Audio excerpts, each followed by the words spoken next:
Hi everyone, this is Kair with Valen here. Today we're showcasing one of the migration kits designed to seamlessly switch from an obsolete Mitsubishi J2S server system to a current J4 server system. Let's take a look at our setup here. We got a J2S system. Here's our J4 system. This is our migration kit that is directly attached to a J4 amplifier. Our Mitsubishi PLC, which is connected to a J2S system and is currently running a simple program.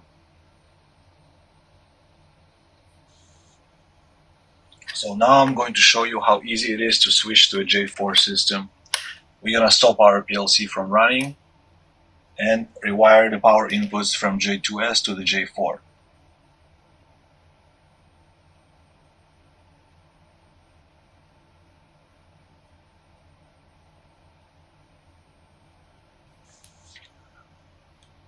Now all we need to do is connect our SSCnet communication cable to the migration kit unit.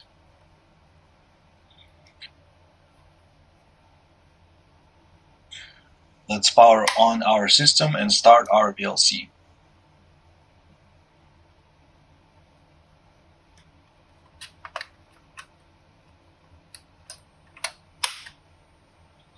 And just like that, we have our program running on the new J4 system.